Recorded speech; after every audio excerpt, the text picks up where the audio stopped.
आपल्या कडक आणि शिस्तप्रिय कार्यपद्धतीसाठी प्रसिद्ध असलेले सनदी अधिकारी IAS तुकाराम मुंढे यांनी अन्न व औषध प्रशासन आयुक्त पदाचा कारभार हाती घेताच पुन्हा एकदा आपला इम्पॅक्ट दाखवून दिलाय।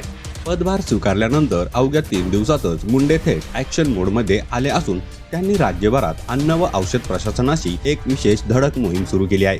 राज्यातील नागरिकांच्या आरोग्याशी खेळणाऱ्या अनधिकृत आणि बेकायदेशीर आस्थापनांना कडक इशारा देत प्रशासनाने मुंबई, पुणे आणि नाशिकसह संपूर्ण महाराष्ट्रातून लाखो रुपयांचा भेसळयुक्त साठा जप्त केला आहे। अन्न व औषध प्रशासनाचे नवे आयुक्त म्हणून तुकाराम मुंढे यांनी नुकताच 25 मे रोजी आपला नवीन कार्यभार स्वीकारला।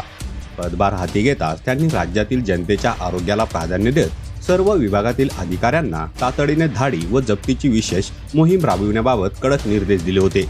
आयुक्ताच्या या आदेशानंतर अन्न व औषध प्रशासनाच्या यंत्रणेने कमालीची तत्परता दाखवली।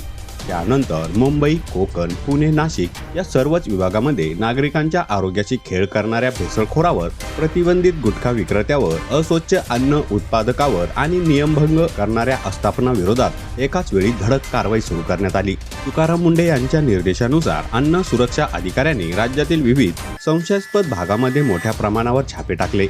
यामध्ये प्रामुख्याने गुटखा, पान मसाला व तत्सम प्रतिबंधित अन्न पदार्थाच्या प्रकरणी एकूण 53 आस्थापनाची कसून तपासणी करण्यात आली। त्यापैकी 34 ठिकाणी बंदी असलेला गुटखा आणि पान मसाल्याची सर्रास विक्री होत असल्याचे रंगेहात आढळून आले। या प्रकरणी पोलिसांनी एकूण 25 FIR दाखल केले असून गुन्ह्यातील सामील असलेल्या 33 व्यक्तींना अटक केली आहे। तसेच गुटखा वाहतूक करणारी 5 वाहने जप्त करून 27 आस्थापनांना थेट सील ठोकण्यात आले आहे। तुकाराम मुंढे यांच्या या मोहिमेचं सर्व स्तरातून कौतुक होत आहे। यावर तुम्हाला काय वाटतं ते कमेंट करून नक्की सांगा।